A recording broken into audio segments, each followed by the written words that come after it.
How's it going, everyone? Welcome back to the GSMC Chip Shot Football Podcast, brought to you by the GSMC Sports Network. I'm your host, Manny Maradiege. Today is Friday, July 19th, back on another day to talk some more NFL to wrap up the week with you guys.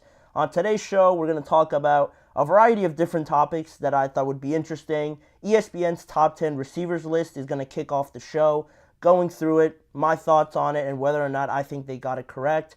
Then some more on the Davante Adams rumors to the New York Jets. He was on Shannon Sharpe's podcast earlier this week. He didn't completely close the door on a trade to New York, so we're going to analyze what he said exactly and give my thoughts on it. Plus, CJ Stroud, with the entire Houston's roster already there for training camp, he had a press conference session yesterday, and he talked about the receivers and the potential of this offense going forward in 2024. Those three topics and more coming up on today's show. Before I get started, though, and before I get to ESPN's top 10 receiver list, I wanted to remind you guys, if you have any questions or comments, to please use the tip and donations link you see on your screen, gsmcpodcast.net. By using that link, you're able to have comments and questions pop up here on the chat box, and that way I'll read it on air and get your guys' thoughts on anything I say. It makes the show a little bit more interactive, and I always love seeing what you guys have to say. So guys, if you would, please use the tip and donations link, gsmcpodcast.net. Also, now we're able to jump into the first segment of the show, right into ESPN's top 10 wide receiver rankings list. They've come out with a bunch of the positional rankings thus far. The offensive tackles, interior offensive line, running backs, which we talked about. They came out with corners, tight ends, all the groups. And wide receivers was the next big one that I wanted to get to because it was pretty interesting. And I have the first five up here for you guys to look at just as I go through the list. Again, this list is composed of the opinions, the input from NFL executives, NFL scouts, and coaches across the entire NFL. So, as you see there on your screen, number one, the overall consensus best receiver in the league has been named to be Justin Jefferson, then followed up by Tyreek Hill, Jamar Chase, CeeDee Lamb, and Davante Adams to round out the top five. And to move on to the second half of that, we have 6 through 10, A.J. Brown at number 6, Amon-Ra St. Brown at number 7, Mike Evans at number 8, Stephon Diggs at number 9, and Brandon Ayuk to round out the top 10. Some of the honorable mentions, though, before I get into analyzing the entire list, were names like Cooper Kupp, Deebo Samuel, Garrett Wilson, Jalen Waddle, and Devontae Smith. Were just on the brink of making the list, but unfortunately couldn't make it and crack the top 10 there. But starting off with the first five, this list was probably the most accurate one I've seen out of all of them. I haven't really touched on all of them, or we haven't brought it up on here on the show, because the other ones like offensive tackle, interior offensive line, and things like that, tight end, those were all pretty, obvious ones. You have your usual top 3 to top 4, and then the rest of them, kind of fall where they do. But the wide receivers, because there is such a plethora of just talent everywhere you look, how it's ranked and how it's skewed all over the place could create some pretty strong opinions and some diversion when it comes to naming them in order like this. But from the 5 that I see here, I think this group is definitely the right choice to make when you're talking about the top 5. But when it comes to the order, that's, to each his own. But I probably would have rearranged it a little bit differently. I think I would have had CeeDee Lamb a little bit higher. Just to have him at 4 after the season that he had, a record-breaking season, and how pivotal he was for the Dallas Cowboys and things like that. I think 4 is a little low, but in the same breath, Tyreek Hill also had a great historical season for any other receiver not of his standards. So I probably wouldn't put him 2. I probably would just take him above Jamar Chase, just switch those two around. Based off of last year, Jamar had a solid season, but with the success of the Bengals and how they played out, how lackluster it was, I think switching them probably would have been more accurate for me. But talking about just the group of 5 here, with Davante Adams rounding out the 5 spot there, I think it's pretty accurate. And it's almost a showing of the changing of the guard, because Davante is looked at now as more of that veteran guy out of these out of this group of wide receivers. For him to still be in the top 5, I think it's a great, show of just his consistency over the last few years. For him to still be in these conversations, I think he would probably say that he is way too low to be at number 5 in his opinion. And he actually touched on it a little bit on Shannon Sharp's podcast as well when he mentioned him coming in at number 5 and just the idea of being ranked among the top 3, top 5 wide receivers. He said, over the last 6 years, there's only been one person that people can't take out of the top 3, and that's me. So for him to see himself at number 5, I'm sure he feels a way about it, but it's almost that changing of the guard, like I mentioned, with him sort of going down the rankings a little bit. And the team that he's on, the Las Vegas Raiders, obviously doesn't do him any favors with the quarterback situation, possibly hindering his numbers, but even saying that, he had a great year last year for having Jimmy G, Aiden O'Connell in there, and Brian Hoyer, I think, as well, at some point in that season. So for him to still be in the top 5 with the current circumstances of that team, not knowing who the quarterback is going to be, might even give him a few more extra points just based off of that. Because if you look at Tyreek, he's got Tua. Kirk, Justin Jefferson had Kirk, but he also went through a carousel of quarterbacks. So similar situation there. CD had Dak, and he had a career year. Jamar usually has Joe, but this year it was Jake Browning and some other quarterbacks in there. So the top 5 is what it is, but I think you have the right group of guys there to make up the first half of this list. Then if you go to the second half, it got a little interesting because it brings up some more topics that surround some of these guys. A.J. Brown at number 6, I think, is fair for what he has done, how he has elevated the Philadelphia Eagles to a whole new standard from a receiving standpoint to form that 1-2 punch with Davante Smith. He is clearly, I think, looked at as more of the alpha of that group. The stats back it up. The confidence and the just chemistry he has with Jalen Hurts shows out every week, every year, basically, that he's been there. So him at number 6 is fair. Amon-Ra St. Brown had a great year for him, was first team All-Pro. And for him to be at number 7, I think is also, I wouldn't take him over A.J. Brown, but I feel like he does deserve a little bit more than that because he is so pivotal to the Lions. And he is, I guess just because he is only stepping into that light as really being consistently that guy. You have to see it for maybe a year or 2 more, but I don't know. I feel like 7 is a little low, but it's hard to take him over some of the other guys. Then you have Mike Evans at number 8.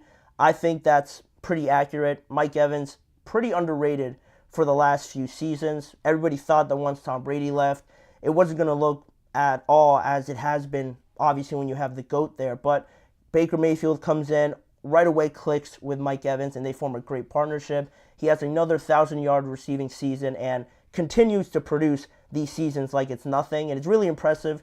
For him to be at number 8, I think just shows the level of wide receivers that we're talking about, because what he's doing, just very impressive overall for the Tampa Bay Buccaneers.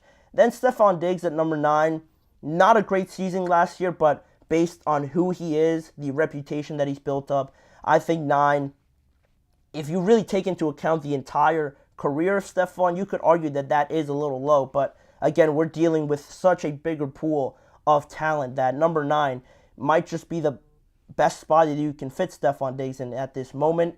And Brandon Ayuk at number 10 surprised me a little bit because I just didn't feel that people really viewed him in that light yet. For him to be, when you're thinking top 10 receivers in the NFL, so many names pop up. Some that didn't even make the honorable mentions list, like George Pickens and Calvin Ridley and DeAndre Hopkins. Some of these guys just all over the league. You can even throw in there Puka Nacua as well. After just 1 year, I think a lot of people have that impression of him.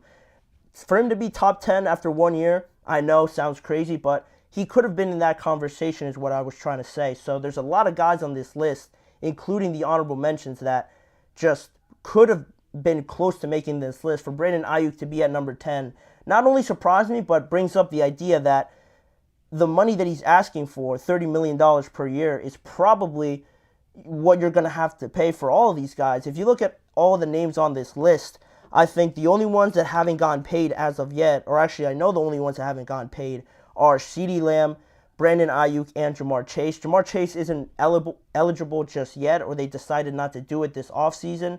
Then you have CeeDee Lamb and Brandon Ayuk. Every other receiver on this list makes up the top 5, the top 6, or just recently got a contract extension in the last year or two. And Brandon Ayuk, for him to be in the top 10, I think only solidifies his case more that he deserves to be at least a $30 million receiver like he's been wanting to get, but the 49ers, for some reason, just don't value him at that market price.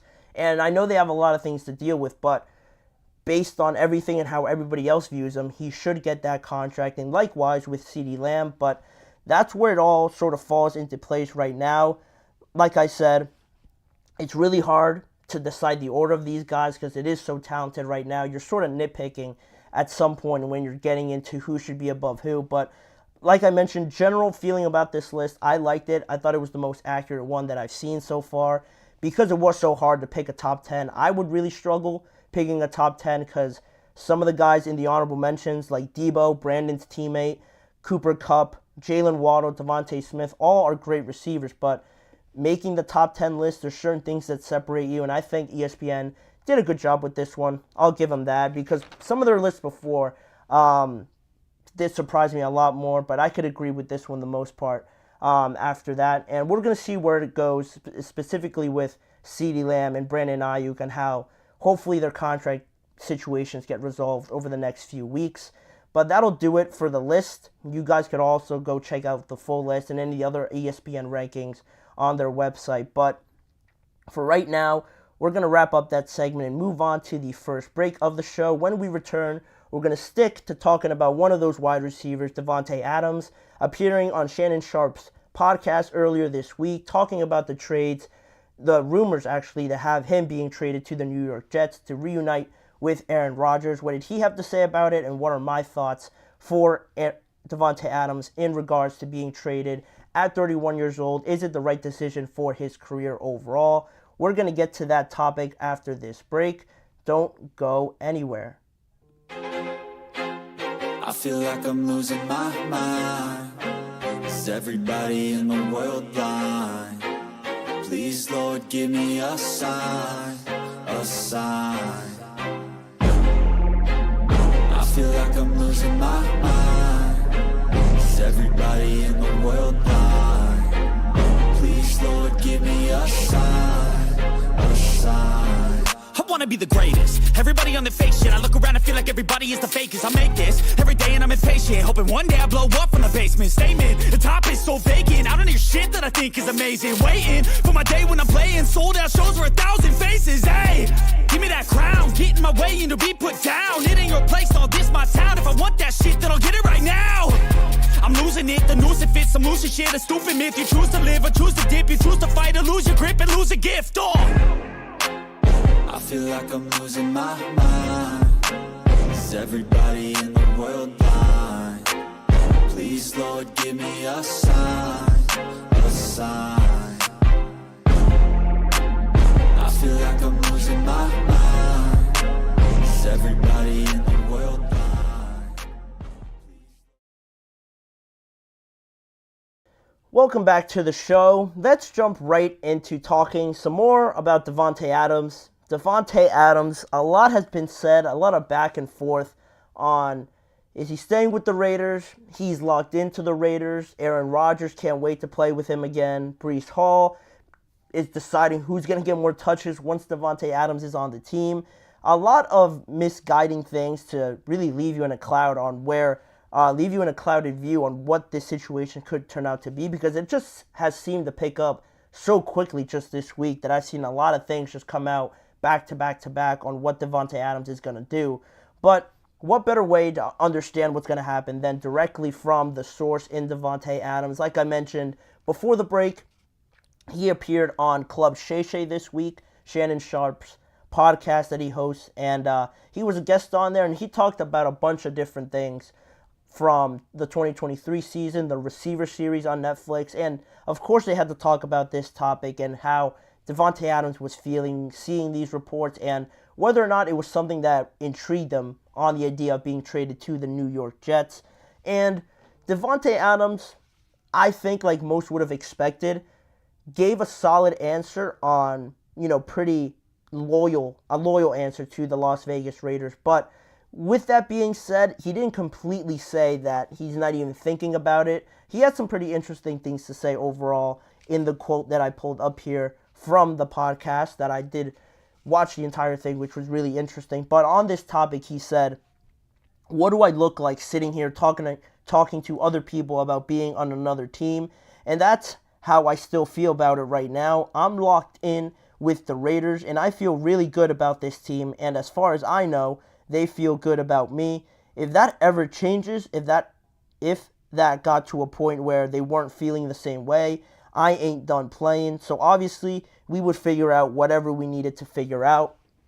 So again, he gave an answer, a pretty loyal one to the Las Vegas Raiders. I think he does realize, obviously, that asking for a trade right now and any idea, any possibility of getting traded right now is pretty unlikely, just because he is only heading into the third year of that $5 million contract. And also, he's already switched from the Packers over to the Raiders, and his idea of playing with Derek Carr and how messy that got, moving his whole family out here to Las Vegas, and now to move him pretty much across the country at 31 years old, where he's closer to the end of his career than really his prime or the beginning of it, obviously, would take a lot outside of just the footballing matters, the footballing reasons. I think all of that is starting to take more of precedent for Davante Adams and really deciding in making a decision like this to just take his whole family over there. And if you're going to make a move like that, you want results to come, and to come pretty fast, obviously, because this window for the New York Jets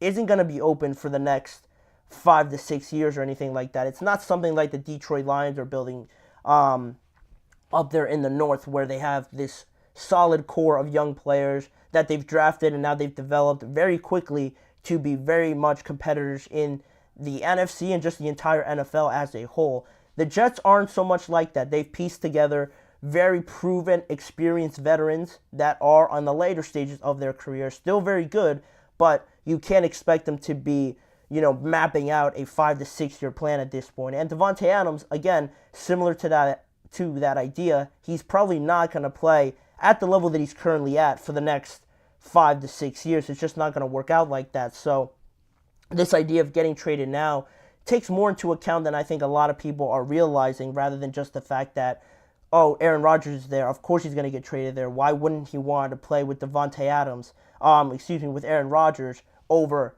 Gardner Minshew and Aiden O'Connell? I think more comes into the account when we're talking about such a move like this at this point in Davante Adams' career. Also, with the pressure from the Jets, all their sources, Aaron Rodgers, and all the players basically from the Jets, their pressure of constantly, I'm sure they're going to constantly be asked about it, the pressure that they're going to apply to the situation to try and convince Davante Adams to eventually make the trade, I think will just keep this topic going. There's no way that this is the last we're going to hear about it, but especially with that being said, with the pressure coming from the Jets side of things, you also have Davante Adams. I didn't write it up on the screen, but he also mentioned on the interview with Shannon Sharpe that if he was ever going to reunite with anybody in the NFL, he wanted to make it clear that it was going to be with Aaron Rodgers. If and ever that turned out to be the case, he would reunite with Aaron Rodgers. He wanted to make that clear. So really gave a solid answer in regards to the Raiders. But honestly, he gave an answer, but not really one that was too confident or was too confirming on anything.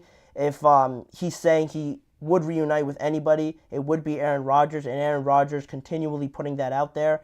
It leaves the door just a crack bit open. It leaves it a little bit open, not completely shutting out the idea of, just not entertaining the idea of moving over to the New York Jets. And also, in his statement, he said, if that ever changes, if that got to a point where they weren't feeling the same way, I ain't done playing. So obviously we would figure out something that needed to be figured out. Again, keeping it open, keeping an open mind to the idea that the Raiders might have a change of heart and move on from him. I find it unlikely, considering who he is and how just great he makes the team overall, but he's keeping it, a open mind, a bit of a too open mind for me. If you're really not thinking about it, if you're really locked in on the Raiders, I think I would have given a more confident response in saying, I'm with the Raiders, I have this contract here, I'm not even thinking about it. And I do know it's hard to do that when Aaron Rodgers, you've had so much success with him, to just shut it out completely. But the comments from Davante Adams and Aaron Rodgers and everybody else around the situation doesn't really clear up the picture too much right now.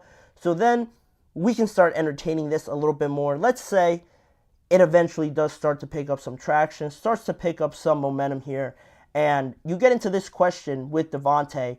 Like I mentioned before, all the other factors that might play a part in deciding whether Davante will want to move out there or not. You get to this question that you see on your screen: is staying in Las Vegas the wisest career move for Davante Adams right now?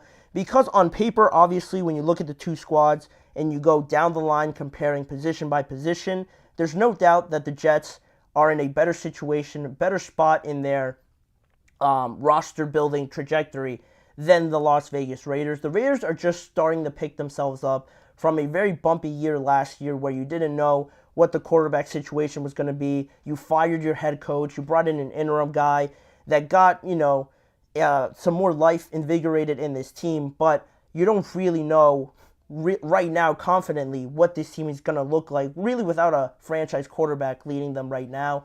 Gardner Minshew, Aiden O'Connell, they're not awful. I'm not saying they're bad or anything like that, but they're not the franchise guys that obviously the Raiders were interested in bringing in this offseason with the talks of them in the NFL draft and then in free agency as well. I expect them to be major contenders to add a franchise quarterback next offseason, but right now, if you're looking at the two rosters, Andrew Davante Adams, like I said before, he is 31 years old now, and you know what's crazy is that he's never been to a Super Bowl. With how great he is, with how phenomenal he is, and how much probably of a Hall of Famer that he is already, for him to not even play in a Super Bowl yet is insane. And when you were trying to get into the mind of Davante Adams right now, you have to have a honest discussion with yourself. If, let's say the season starts, he's still on the Las Vegas Raiders, and they start off very bad, very poor run of form to start the year, and the Jets are rolling. They look flawless. Aaron Rodgers looks like he's 7 years younger. They're the talk of everybody. Mike Greenberg is on ESPN losing his mind because the Jets are looking great. All those factors could become a reality, and then at that point, I think Davante really starts to question himself on, all right, this is not turning out how I really wanted it to. I need to find some success because obviously he has come to the realization. I forget if it was on the Receiver Netflix series or on the Shannon Sharp podcast where he said that he needs to find some success now more urgently than he did before because obviously he is in the latter stages of his career and he acknowledges that and wants to get over that hump finally because he's been in and around the conference championship with Aaron Rodgers, but they've always fallen short. He needs, I think, and he really wants to get to that point where he could finally get over that hump and really be in a spot contending for Super Bowls now more than ever. And, of course, it all depends on wins and losses, and we're just projecting right now. But based on paper and what we're seeing, the talent level of both teams, they're in very different spots right now in terms of developing their teams. So if that's the case, and then we get into the season and both of them are rolling in opposite directions, then I think we could see Davante start to make more of a bigger deal around this because he wants to find more success now.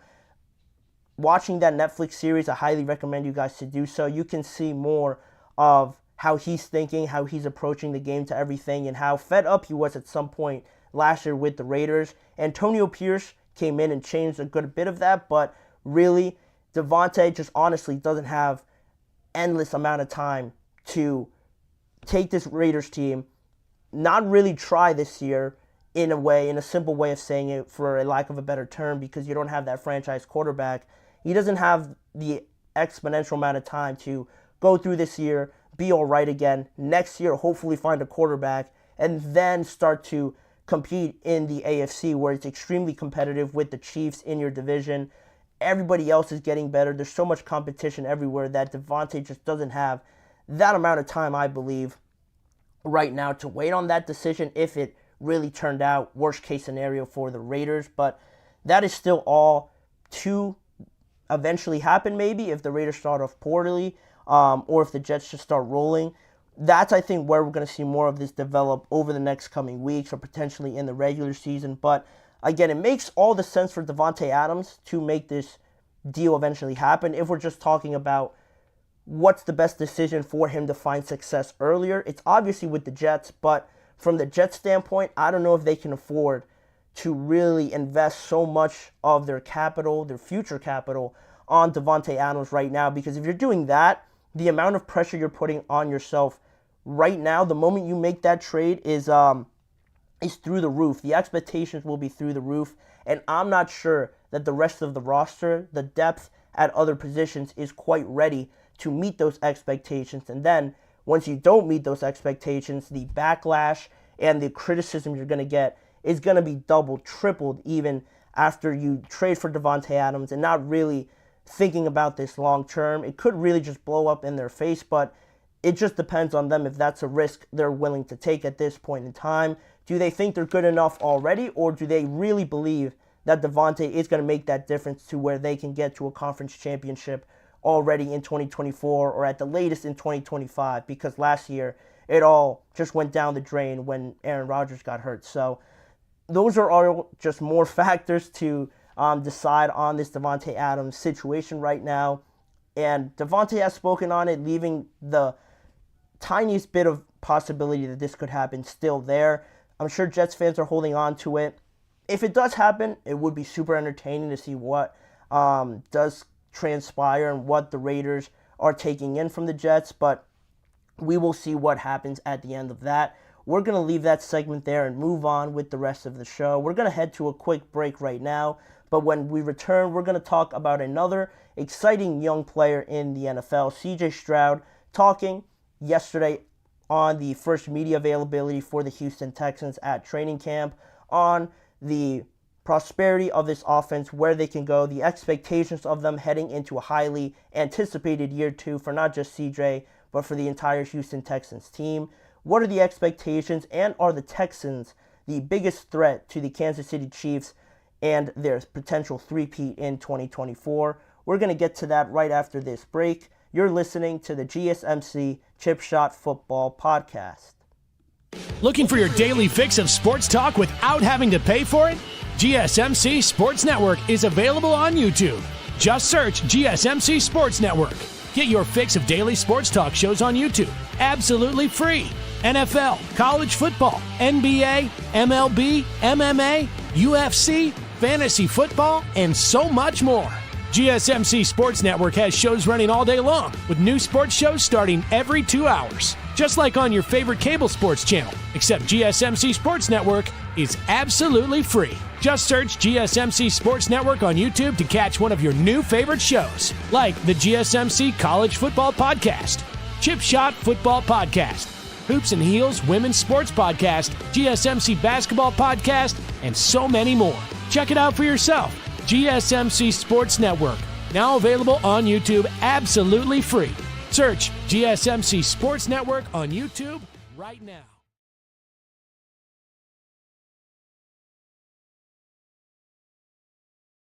Back here now on the show, and just finishing talking about the New York Jets and whether or not they're going to be contenders. Are they going to be taken seriously this year? All these question marks around the Jets. You know, one team that doesn't have these question marks is the Houston Texans. They've reloaded and restocked this year on some of the best talent that you could find out there in the free agent market, as well as just trading for Joe Mixon as well, and just making this team as much of a juggernaut that you can make it after having a successful season in CJ Stroud's rookie year. And now to improve so much in his second year, people are already hyping up this team, me included in that group, that they're going to be serious contenders for at least the conference championship, just based on what we saw last year. The potential is off the charts for this team, just thinking about all the weapons that they have.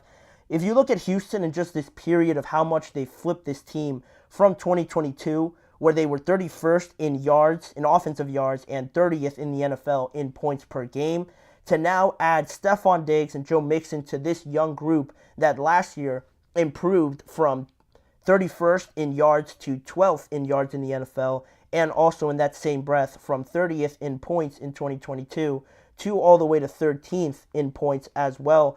In CJ Stroud's just first year, to jump up that much was already impressive, and you were already looking forward to seeing guys like Nico Collins, Tank Dell, Dalton Schultz, and some of these players just develop alongside and go through this journey all together. But now you add some of these experienced guys, some of these successful, very talented players like Diggs and Joe Mixon, and bringing back Dalton Schultz as well. Now those expectations are through the roof and have jumped up about 2 levels in terms of where people are expecting the Houston Texans to finish this year in terms of rankings and in terms of positioning in the playoffs and just overall in the NFL. And on that topic, CJ Stroud spoke to the media yesterday. Really just them being the first team in training camp. They had their first media availability there, and CJ Stroud mentioned the wide receiver trio of Nico Collins, Tank Dell, and Stephon Diggs, and what it's been like so far, having those 3 guys on his team and having those 3 guys as his available targets. He said it's fun, a lot of hungry guys and guys who have played some great ball in their careers and just ready to win and ready to eat, and he referred also to the entire group, adding in Dalton Schultz and Joe Mixon to those 3 guys as just having this 5-headed monster out there, in his words, that just makes it easier for him, obviously, to throw to, but also just so much fun to have all those guys at his availability on the offensive side of the ball.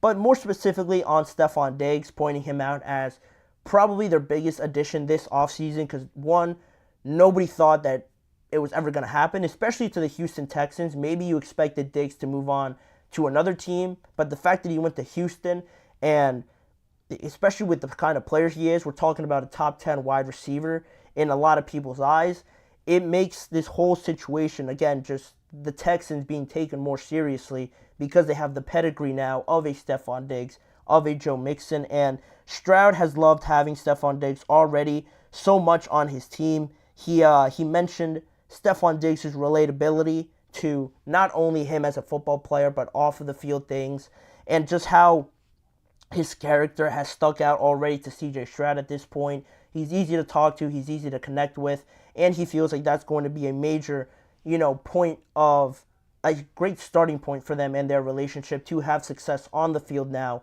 in 2024. But that is on the receiver side, on CJ Stroud's weapons. But how is he going to develop in year 2? Because he's probably the most important piece of this, obviously playing the quarterback position, but just how really he exceeded so many people's expectations in just his first year. Started off all right, had some success here or there, but then it really started to take off, and you started seeing him stack up some of these crazy, performances week in and week out, and now everyone's got their eye on him, and now this year, more teams are going to be prepared for that. So how is CJ Stroud wanting to improve? Where does he see some of his weaknesses where he will want to get better at in 2024? He mentioned that he wanted to do a better job of owning the offense more, among other things, like him saying, I want to definitely attack down the field more this year and press guys back, but also take what the defense gives me. If it's a boring play, stick with the boring stuff and just be efficient with that. Those are all things I can get better at as well. And I like that answer just because you look at CJ Stroud, you look at the success he's had, and you're thinking he's got it down pat. His trajectory is just going to go from here, slow rise, and then it's just going to jump like this in year 2. It doesn't really work like that for a lot of people, for hardly all quarterbacks, that when they're as successful as CJ Stroud, that second year is so important to hopefully see a trajectory like the one I just showed so drastically. You need a lot to go right, and you need a lot from CJ Stroud to put in from his standpoint on getting better and improving himself in this offense and just personally as a quarterback. And on that topic now, on these expectations and on just the Houston Texans getting better as a whole, you can start to see how other teams now, similarly to the Packers, and how I also am a big believer in them, but at the same time, they're super young, and now no one's going to be surprised by them because of what they showed last year. Very much the same thing with Houston, because everybody now knows how good of a quarterback CJ is. They already know what Stephon brings to the table. Same thing with Joe Mixon. They all got introduced to Tank Dell last year, well on his way to 1,000 yards if he didn't get injured. Nico Collins had a great year, being probably their number one receiver last year when Tank Dell, especially more when Tank Dell went down. Now everybody knows that. That's going to be on the scouting report. That's going to be on the whiteboard. And now teams are game planning, specifically finding all the weaknesses to all their games to try and get them to stutter on offense, to try and stifle them when they do play them at some point this year. And not only that, when you always see it in the NBA or in football, when one team is getting hyped up so much, everybody sees that. Everybody in the NFL, you can bet that the Colts, the Jaguars, the Titans, the Chiefs, the Bengals, the Ravens are all seeing how the Houston Texans are already getting placed in the divisional round of the playoffs, already getting placed in the conference championship with how well they've improved. And that incentive to prove everybody wrong about the Texans and just go out there and just show them up basically and show that, hey, they're not all this. They're not really a team. They're just full of great players, not really a team at the end of the day. That incentive from other teams is also going to play a part in this. And CJ Stroud even talked about it by now acknowledging the fact that they have a target on their back. So it's going to be that much harder to get to where they even got last year based on the fact that everybody now knows what they're about and how good they can be on the football field. But adding that all to this big equation and thinking about now the biggest dog in the yard in the Kansas City Chiefs, how do the Texans stack up to the Chiefs? Because we're going to get this meeting eventually. They do play around Christmas time, I think the week before. So with all this hype now, how much you decide to buy into that hype with the Houston Texans? Are they the biggest threat to the Kansas City Chiefs and knocking them off of their path to what seems like an inevitable three-peat with how much they've improved also, but just them being the Chiefs and everybody expecting them to get back to the big dance? Are the Texans capable of being their biggest threat, and are they their biggest threat right now, considering everything we just talked about? There are some things that are making me a little bit hesitant when we're talking about this. The fact that the Texans have tied for the fourth most difficult schedule this season does concern me a little bit. Their opponent combined win percentage this year in 2024 is above 500. They're at about 526 in terms of combined winning percentage for all the teams that they're playing. And just the dynamic of who they're playing at what time and where also does make an impact on it, because they're going to play the Packers on the road this year, the Cowboys on the road this year, the Chiefs at Arrowhead this year as well, at a very pivotal point of the season when seeding is everything at that point of the year. And also at home, it's not much of a cakewalk when they're playing the Buffalo Bills in Houston, the Dolphins in Houston, the Ravens in Houston, and also the Detroit Lions in Houston as well. They have home field advantage, but at the end of the day, all those teams, the Bills, the Dolphins, the Ravens, the Lions, and on the road with the Packers, the Cowboys, and the Chiefs, all those teams made the playoffs last year. Probably all of them got better, except maybe the Cowboys. They're all going to be formidable opponents for the Houston Texans, and they're going to be very, very interesting tests to see how they maneuver through those games, especially when they're in close proximity to each other. How do they manage a tough season playing contenders after contender, and even in their own division as well? That division, I've talked about it a lot, has gotten so much better since maybe a year or two ago to now, where you have Anthony Richardson, Calvin Ridley, DeAndre Hopkins, Tyler Boyd, Michael Pittman, and everything, all the young players that the Colts have as well. That division's not going to be a cakewalk. The Texans are probably the favorite, but right now, like I said, that incentive to just show up the Texans is going to make these divisional games a lot closer than I think a lot of people think. And when you mix that all together, you combine that, are the Texans the biggest threat to the Chiefs? I think it's a bit too much right now to make me say that they are the number one contenders to knock off the Chiefs right now, just because I think there is going to be struggles this year. I don't know where it's going to come from, or I don't know when. Maybe they're dealing with injuries or something else goes wrong. DeMeco Ryans also is heading into his second year as a head coach. That could play a part in all of this and how they develop as well. I love DeMeco Ryans. I think he's going to be a great head coach, but making that development from 1 year, finding the success that he did, and making it a consistent thing is going to be a learning curve as well. And especially some of these pivotal moments that always pop up in a regular season or maybe in the playoffs eventually. A lot of times games are decided by these single moments where you need to have a play, where you need everything to be executed at the right time in the right way. And if you aren't successful in that because you lack that experience in some of the big games, that's where I think maybe the Texans could falter. Because if you look at the roster, it's hard to pick out one position group that's glaringly bad. But right now, I'd like to side with the experienced teams. Like, I would say the Eagles and the 49ers right now are more of a threat to the Kansas City Chiefs and stopping that three-peat rather than the Houston Texans. And that's coming from a guy that right away, once they made all these additions, was right in that bandwagon saying that the Houston Texans are going to be unstoppable. But dissecting it a little bit more makes me a little bit more cautious, a little bit more weary about throwing all of my chips in that basket on the Houston Texans and saying that they have a great opportunity to knock off the Chiefs, because the Chiefs, Patrick Mahomes is a whole different animal.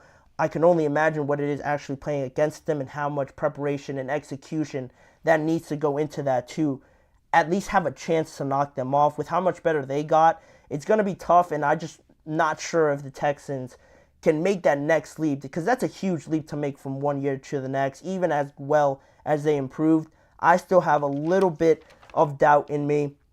They could prove me wrong. Hopefully they do. The games are going to be great when they do match up with the Chiefs. I'm very much looking forward to that. But on that topic, let me know what you guys think about it. Who is the biggest threat to the Chiefs? If it's not the Houston Texans, let me know in the chat box or in the comment section after this video. With that being said, we're going to go to another break. We have two more topics to talk about on today's show. Just mentioning the Chiefs, we're going to talk about more on them and their new rookie wide receiver, Xavier Worthy, how Patrick Mahomes is not taking it easy on him even though it's his first year.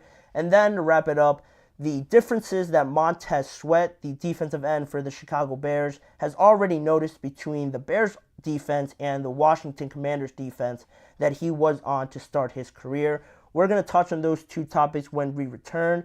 We'll be right back after this.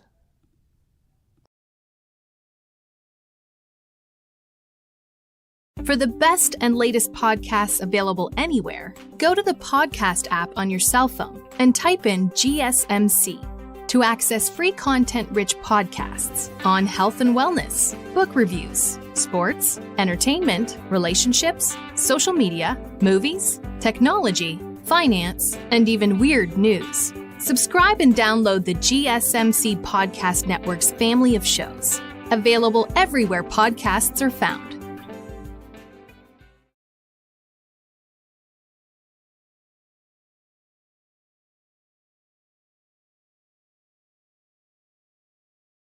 Thank you for joining me back here on the show to continue sort of talking about the Kansas City Chiefs in relation to the last topic, talking about the Houston Texans and whether or not they are going to be a threat to knock off the Kansas City Chiefs. Now we're going to focus in on them and their additions. How have they gotten better this year? And one of the main pieces of that is Xavier Worthy, the wide receiver out of Texas that the Chiefs traded up with the Buffalo Bills to draft at number 28 this year in the first round. Right away, I knew that this was going to happen. Of course, it was going to happen once. As soon as Xavier Worthy broke that record for the 40-yard dash, right away, everybody knew that he was going to be on the Chiefs. Don't even lie about it. The comparisons to Tyreek Hill right from that moment were inevitable. I saw it. It was going to happen. And the way that the receiver class was stacked up with Rome Odunze, with Marvin Harrison, and some of these guys really dominating the top of the list, it was very evident that there was going to be a situation where Xavier Worthy was going to be there late in the first round, falling right into the lap of the Kansas City Chiefs, and that's exactly what happened. And now comes the hard part, I guess, for Xavier Worthy, because there's not going to be any of this easing the rookie in, taking it easy on him. He's on a Super Bowl winning team, and usually what that means is that they have established players everywhere. If they just won the Super Bowl, they're not going to have any glaring needs at any positions, you would think. But that wasn't the case so much with the Chiefs last year because their wide receiver group was very much a problem, and their offense didn't look like anything that we've ever seen from the Chiefs, and especially Andy Reid, and even especially Patrick Mahomes, obviously, with how talented and obviously how good he is. But with that being the case, and this idea of having Xavier Worthy now coming into this team, Patrick Mahomes mentioned it in a news conference on Tuesday. He had a quote that I actually had pulled up here for you guys. He said, "There's no easing. He's going to have to be ready to go. We got a lot of competition on this offense. He got a lot of mental work in these last few weeks that he had during OTAs, minicamp, but it's time to go now," talking about Xavier Worthy. I have a comment here, Anthony Manzano. Does Kansas City have enough capital to trade for Brandon Ayuk?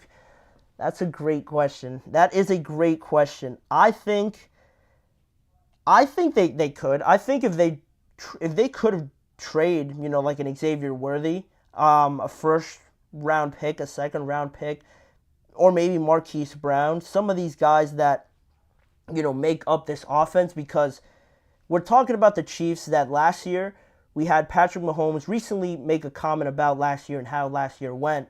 Yeah, they won the Super Bowl. Yeah, it all ended great for them, as great as it could have went for them. But he mentioned that during the regular season, it wasn't that fun playing on offense. They had a lot of struggles.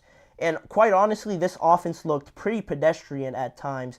And that's saying a lot when you have a generational, quite possibly the greatest quarterback ever as your leader of that team. To say that the offense was pedestrian, I think that now heading into this year, to have that sort of identity back now with an Xavier Worthy, or to get to your question, to trade for Brandon Ayuk, I think that could be a major blockbuster move to already add to this team that doesn't obviously need a lot to win the Super Bowl, because last year the receivers weren't that, eye-popping off of the roster, off of their positional groups, looking at Rashee Rice, Travis Kelce, and quite honestly, that might be the only two players I could name on their offense right off the top of my head.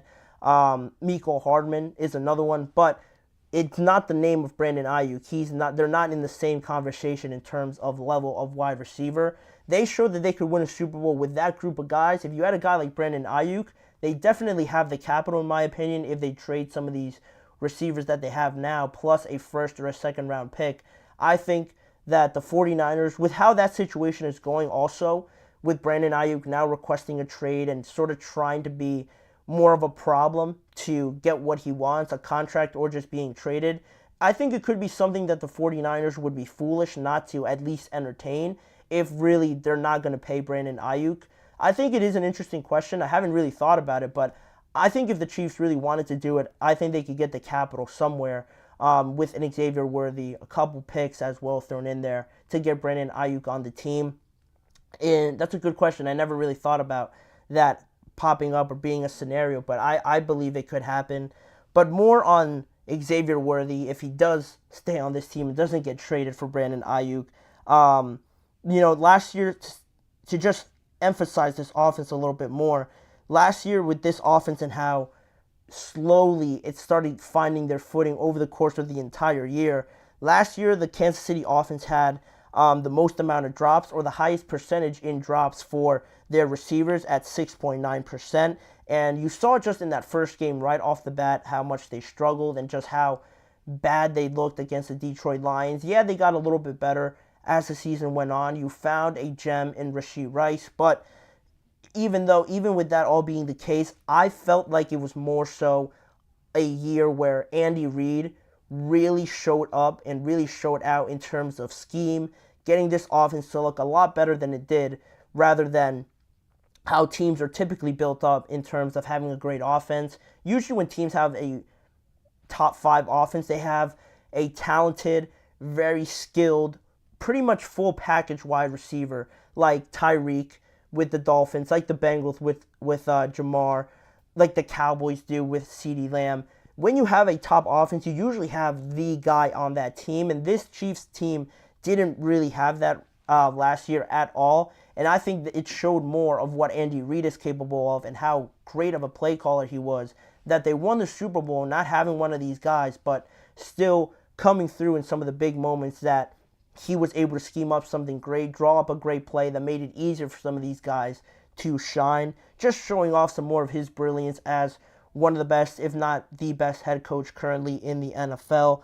But now it's crazy when you think about this team because, like I keep saying, they won the Super Bowl last year, and now you're adding Marquise Brown in the offseason, Rashee Rice, depending on how the suspension goes, how many games he gets for that car accident he was involved in Texas at some point this offseason. I don't know exactly how far away or how far ago it was, but you have those two guys, and now you add Xavier Worthy to this team. This wide receiver trio has just completely been really just flipped on its head from what they had last year. Compared to what they had last year, to have this trio in right now makes a world of difference, I think, for this offense and just how much it's really going to play out for them and how much it's going to impact them because, like I mentioned with that comparison to Tyreek Hill, they haven't had that sort of guy where you saw it that year, how unstoppable their offense was that year. They haven't had a guy like that in a couple of years now where you can get as close as you can get with a guy like Xavier Worthy. Marquise Brown is also a speedster that could take the roof off of the defense. Having those two guys in there now to go along with Travis Kelce, it makes a world of difference because now you have two extremely fast guys on the outside, Rashee Rice as well in there with that group. You're going to have the secondary pushback just as a precaution to start off the drive, to start off a play, because you can't get beat deep. And then what that does is just open up the middle of the field so much more for Travis Kelce, who might need a little bit more help now getting open. He isn't so much in his prime. He's still probably the best tight end in the NFL, but I think you saw it last year that it is going to require a bit more help for Travis to get open and become a real impact in this game as he gets into his latter years. Having these two absolute speed demons on the outside is just going to open up the middle of the field a lot more for him. And you have that, obviously, that opens up the running game more. You can't stack the box too much. And Isaiah Pacheco, who is an underrated running back, is going to have just a field day with that. I have a very hard time finding a glaring need for the Chiefs as of right now heading into 2024. If it plays out as well as I'm expecting it to, of course, things could go wrong, like injuries or just the development is taking a little bit longer than expected. But if everything goes according to plan, like it usually does for the Chiefs, I can't put my finger on anything that I'm thinking that it's going to stop them from three-peating at this point to win a Super Bowl. Maybe their offensive line and the depth there, maybe corner. I know they have Trent McDuffie, but outside of that, who else is going to step up after L'Jarius Sneed moved on? Those are some questionable things, but they're not massive holes that they need to fill up right away. They clearly feel confident about where their team is right now. And if they have this offense looking at least a little bit better than what they did last year, it's going to make a world of difference. And Xavier Worthy is going to probably play a big role in that, considering that the suspension with Rashee Rice, he could be thrown right into the mix right out of the gate. And how he takes advantage of that opportunity will determine how much of an impact he can make just in his first year as a Kansas City Chief. But the Chiefs are good, basically, at the end of the day. No surprise. They're going to be in the mix.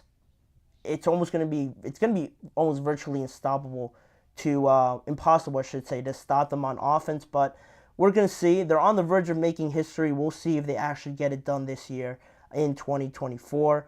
But that'll be that for that segment. We're going to head to the last break of this show, and when we return, one more topic to talk about. Montez Sweat gives his opinion on the differences between the Bears defense that he is on right now compared to the Washington Commanders defense that he played on for so many years when he got drafted by them.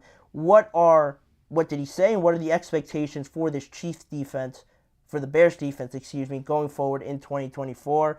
We'll be right back to talk about Montez Sweat and the Chicago Bears.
Back here now on the show for the last segment on today's episode. To wrap up the week, we're talking about the Chicago Bears starting training camp this week for their rookies and talking about their defense and just the expectations to have for this unit heading into 2024. But to get to those expectations, we have to talk about one of their major additions that they got last year in Montez Sweat. Last year, with the Commanders and how much they overhauled their roster in the second half of the year, because they did end up going 1-8 to finish off the year last year. So they cleaned house a lot. They moved on from not only Montez Sweat, they fired Ron Rivera, they traded Chase Young, and of course Montez Sweat in those transactions as well.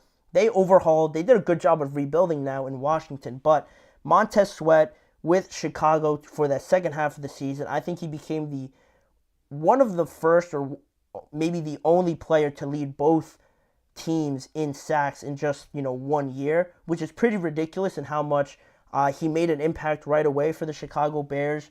And with that impact, they right away gave him that 4-year, $98 million contract that Washington wouldn't give to him at the time, because they probably got the inclination that they were heading towards more of a rebuild anyway. So it didn't make too much sense for them. They shipped him out. The Bears could afford his contract, and now he forms part of a very exciting young group that got better as the season went on last year. Offensively, they had their struggles with the quarterback position just not looking great. The play calling and everything, just it seemed like it was missing something, or you were trying to fit a round peg in a square hole, basically. It just didn't look right from the beginning of the season to the end. Their defense, though, like I mentioned, was building on a pretty steady trajectory where you could feel confident in them, I believe, heading into 2024 now, because last year overall as a defense, they were first in the NFL in run defense. They were 12th in yards per game allowed, and they were about middle of the pack in pass defense and points per game allowed as well. But Montez Sweat, like I said, forms a part of a very young group that makes up the Chicago Bears defense, which includes both their linebackers like Tremaine Edmonds and TJ Edwards, one of the best, more underrated linebacking duos in the NFL. Then you have Jalen Johnson, one of the up-and-coming young defensive backs as well in the NFL. He just got paid this offseason, so the Bears, and much like the entire NFL, holds him in high regard. Jaquan Brisker as well, their safety. Pretty much they got talent almost at every level of their defense to anchor this team and just to build on how successful they were in that second half of the year, now heading into 2024. But you look at the talent that they have on their team right now, and you're thinking, why did this really not work too well with Montez Sweat in Washington? Because in Washington, their defensive line had some great players as well. You look at that defensive line with Daron Payne, Jonathan Allen, and also Montez Sweat in there. Why did this not work out when you had very talented players on both teams? What was the difference really in both situations? And that's where Montez Sweat spoke with The Athletic recently about the differences between the two spots and what went into seeing different levels of success with both units. He said, in Washington, everyone was kind of like the alpha male, and they are great players, but it was hard for guys to make sacrifices for all of us to be of one accord. In Chicago, we don't have that problem, and I think that's how Montez Sweat viewed it, and a lot of times you don't really see that. And he brings up a good point, because just bringing talented, very good players, individual players together doesn't necessarily mean the unit and how the entire group looks is going to turn out as you'd think. And that's sort of where Montez Sweat was going with that statement. And it could have turned out to be true. There could have been other problems that could have led to them not looking more of a unit. But regardless of that, it's water under the bridge now. And now we head towards the future with this Chicago Bears team. And we're starting to look at them, I think, a little bit different now, because this defense was one thing last year. In the second half of the year, they were they were considered a top 5 defense in that stretch where they brought in Montez Sweat. He made a lot of impacts right away. I think he had something like 5.5 or 3.5 sacks in his first 5 or 7 games or something like that. Right away making an impact with this team, and they were top 5 in a lot of statistical categories during that time, right away when Montez Sweat joined the team. And after that, after the conclusion of the year, of course, Chicago wasn't where they wanted to be as a team, but individually, you had a Pro Bowl career year for Jalen Johnson, made the Pro Bowl. Tremaine Edmonds also had a career year in terms of interceptions that he got as well. And they were tied for first with the 49ers in interceptions as well in that unit. So it seems like they got the selflessness already down, as Montez Sweat pointed out. And you combine that with some of their top players and the talent that they have on this team and how much the defense really improved with just adding Montez Sweat to the equation, they should be now looked upon as a team where this defense, I'm expecting it to kind of be in the mix for a top 10, maybe just a little bit more top 8, no less than top 12 conversation for this team, to be in that 8 to 12 range in terms of ranking, in terms of statistics and how many points you're allowing, passing yards you're allowing, run game defense, all of that mixed in. I'm expecting them to be in the 8 to 12 range as a unit on the defensive side of the ball, because Matt Eberflus, their head coach, is a defensive-minded coach. He was a linebackers coach and has predominantly been more involved on that side of the ball. So you have him at the helm of everything, wanting that to still be their identity. And it's funny to mention defense as still being their identity, because this year they overhauled their offense with obviously Caleb Williams, Rome Odunze, bringing on Keenan Allen as well as DeAndre Swift. You're thinking that maybe now this offense is going to be the main, picture of this team. They're going to be based off of how well Caleb Williams is doing. But on the contrary, I still think that defense will be this team's main identity, at least to start right away, because they know what they are. They have a clearer picture of what their mindset is, what their game plan is going into every game, how they're setting up, and what their personnel group is, and everything like that. Whereas the offense is sort of just stepping into that. We have to see how Caleb Williams is in real speed, regular season game speed, not so much right now where they're heading into training camp now. So it's going to pick up a little bit more, but we have to actually see him play in the regular season, and also how he merges and builds that chemistry with not only Rome Odunze, who's also a rookie, but with DJ Moore, who's on the team already, Keenan Allen coming into a new environment. Same thing with DeAndre Swift. They have a lot more things to figure out where this defense sort of spent the first half of last year figuring that all out. They found their footing in the second half of the year when Montez Sweat came over, and now heading into 2024, I think they're stepping more into their light, stepping more confidently into 2024 where they know what their identity is. And I think shooting for 8 to top 12 defense in the NFL will go a long way with not only making them a formidable team, but helping that offense a lot more when they know that they don't have to go out there and score 25 points every game, because their defense is holding other teams to 18, 17 points per game.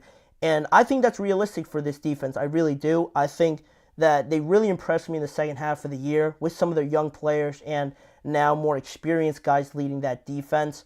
I have high regards for this team, and if they figure out that offense, which I do expect it to find its footing at some point in this season, because I am a believer in Caleb. Keenan is a great receiver. DJ Moore showed out last year. I was a big fan of Rome Odunze as well. That offense is going to find their footing. I think Caleb is exactly what that franchise needed. But the expectations for this defense right now is 8 to 10 or 8 to 12, like I mentioned. But to still be that leading force to drive this team towards the halfway point of the season, and then you could start looking at becoming a more balanced team, one side of the ball relying on the other side and being more cohesive, more yin and yang like that, rather than just having a dominant defense keeping you in games the entire time. That isn't sustainable too much, likewise as it is when an offense just has to continually put up 30 points a game because your defense isn't that good. When you have more of a balanced unit on both sides of the ball, it looks a lot better. You feel a lot better about it. And I think the Bears have the potential of reaching those heights. But right now, at least to start with how much youth they have on the offensive side of the ball, I'm expecting the Bears to take that next step on defense and be a top 8 to top 12 defense in terms of ranking them among some of the best defenses in the NFL in a division where there's a lot of good players, there's a lot of good quarterbacks that are going to be eventually good quarterbacks right now competing for that spot. So they're going to need it. I think that Bears defense could really stifle a Lions offense, a Packers high-powered offense. If they could do that, they're going to be in some games now because of their defense. So if they could take advantage of that, it could go a long way in making this a very successful first year for Caleb, because he is pretty much everything for this team. He is the face of the Bears already, and having a dominant defense, I think, will help him out tremendously. But let me know what you guys think about it. Do you think the Bears can be able to rank among the top 8, maybe more, this year in 2024 in terms of defense, or am I overhyping it a little bit here to close out the show? Let me know how you guys feel about that in the comment section. But with that being said, that'll do it. That'll wrap it up for today's show of the GSMC Chip Shot Football Podcast, brought to you by the GSMC Sports Network. Please remember to like, follow, and subscribe to the show, as well as following the network on all forms of social media as well. If you want to see more of this show, check out both YouTube channels, the Podcast Network channel and the GSMC Sports Network channel, where there are more forms of content that you can see around the NFL. And as a final reminder, tune in every weekday at 6:30 p.m. Eastern Time for more discussions and NFL topics around this great league with me, Manny Moradiaga, as your host. Thanking you guys for joining me today. I hope you guys all have a great weekend, and I'll see you guys back here again on Monday.